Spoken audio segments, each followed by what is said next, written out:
নমস্কার বন্ধুরা, শ্রেয়াস কিচেনে আপনাদের সবাইকে স্বাগত। আজকের পর্বে আমি নিয়ে এসেছি গাজরের ক্ষীর রেসিপি। হালুয়া রেসিপি তো অনেকেই খেলাম আমরা এই শীতে। খুব সহজে চটজলদি বানিয়ে নেওয়া যায় গাজরের ক্ষীর, সেই রেসিপি আজকে আমি আপনাদের সাথে শেয়ার করছি। এর জন্য আমি প্রথমে কড়াইতে দিয়েছি 2 চামচ ঘি। 2 চামচ ঘি গরম হয়ে এলে তারপরে আমি এখানে 200 গ্রাম মতো গাজর একটু ভালো করে ধুয়ে নিয়ে তারপরে গ্রেট করে নিয়েছি। দেখুন এই যে এখানে 200 গ্রাম গাজর রয়েছে, যেটাকে আমি এরকম একদম ধুয়ে শুকনো করে নিয়ে তারপরে গ্রেট করে নিয়েছি। ঘিটা গরম হয়ে এলে তারপরে এই গ্রেট করে নেওয়া গাজরটা এখানে দিয়ে দেব। গ্যাসের আঁচটা লো করে নিয়ে এটা একটু ভালো করে ভেজে নেব, যাতে এর শুকনো হয়ে যায়, এর জল ভাবটা যেন কেটে যায়। সেই জন্য গ্যাসের আঁচটা লো করে নিয়ে এরকম করে ঘিয়ের মধ্যে ভালো করে নাড়াচাড়া করে নেব। এর ফলে এর জলটাও শুকনো হয়ে আসবে আর গাজরটা একটু কমে আসবে। এটা গ্যাসের আঁচটা এই জন্য কমিয়ে নিয়েই করব, যাতে পুড়ে না যায়।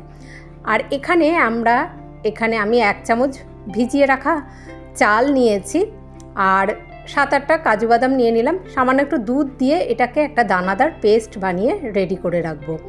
চটজলদি বানিয়ে নেওয়া যায় এই গাজরের ক্ষীর, আর খুব বেশি উপকরণও লাগে না। দেখুন এই শুধু একটুখানি চাল এই যে ভিজিয়ে নিয়েছিলাম, সেই চালটা আর কাজু বাদামটা দিয়ে একটু দুধ দিয়ে এরকম একটু দানাদার একটা পেস্ট আমরা বানিয়ে নিয়েছি। পুরো মিহি পেস্ট বানাবো না। এই গাজরটা যখন ভালো করে ভাজা হয়ে এলো, এখানে আমি দিয়ে দিচ্ছি 2 কাপ দুধ।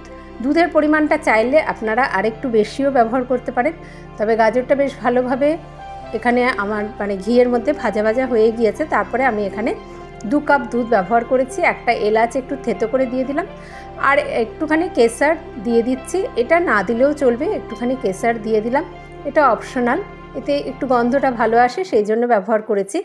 এবার দুধের মধ্যে এই গাজরটা দিয়ে দিলাম। এবার আমরা গ্যাসের আঁচটা লো করে রেখেই এটা করব। খুব অল্প উপকরণে খুব চটজলদি কিন্তু বানানো হয়ে যায়। এই কাজু বাদাম আর চালটা যে বেটে রেখেছিলাম সেটাও একসঙ্গে দিয়ে দিচ্ছি। দিয়ে সব ভালো করে মিশিয়ে নিয়ে এবার লো আঁচে ঢাকা দিয়ে এটাকে 5 মিনিট মতো হতে দেব। ভীষণই সহজে হঠাৎ করে মিষ্টি খেতে ইচ্ছে করলে বানিয়ে নিতে পারেন কিন্তু এই গাজরের ক্ষীর।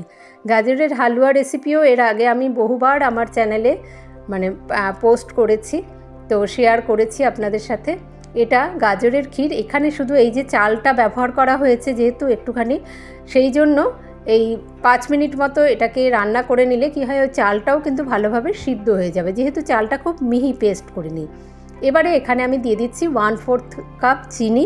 চিনির পরিমাণটা আমি এইটুকুই দিলাম। চিনিটা এতেই যথেষ্ট মিষ্টি হয়ে যায়, তবে চিনিটা আপনারা আপনাদের স্বাদ অনুযায়ী ব্যবহার করবেন। এবার চিনি দিলে একটু জল ছেড়ে আসবে, সেই জন্য আবারও 3-4 মিনিট আমরা এটাকে একটু হতে দেব, তাহলে জলটা যে ছেড়ে আসবে সেটাও একটু শুকিয়ে আসবে। 3-4 মিনিট চিনিটা মেশানোর পরেও আবার হতে দিলাম। আর এখানে আমি একটু আলমন্ড আর কাজু বাদাম একটু কেটে নিয়ে দিয়ে দিয়েছি। চাইলে এটাকে আপনারা প্রথমে ঘিয়ে একটু ভেজে তুলে রাখতে পারেন, তারপরে সেটাও মেশাতে পারেন। আমি এটা আর ঘিয়ে ভেজে রাখিনি, এমনিই মিশিয়ে দিলাম। এবার দেখুন এই রকম অবস্থাতেই এটা আমরা বেশ ঠান্ডা হয়ে গেলে এটা একটু ঘন হয়েই যাবে। এই রকম অবস্থায় এবার গ্যাসের আঁচ বন্ধ করে এটা বেশ ঠান্ডা ঠান্ডা পরিবেশন করলে খেতে কিন্তু দারুণ লাগে। লাঞ্চেই হোক বা ডিনারেই হোক, শেষ পাতে একটু মিষ্টিমুখ করতে চাইলে খুব সহজে চটজলদি এই গাজরের ক্ষীর বানিয়ে নিতে পারেন। এইভাবে আমি একদম ঠান্ডা হয়ে যাওয়ার পরে দেখুন এটা বেশ বসে গিয়েছে।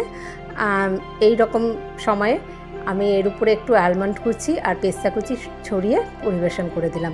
এই সহজ রেসিপিটি ট্রাই করে দেখবেন, আশা করি আপনাদের ভালো লাগবে।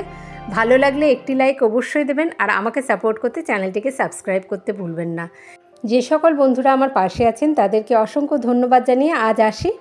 ভালো থাকবেন সকলে, ধন্যবাদ।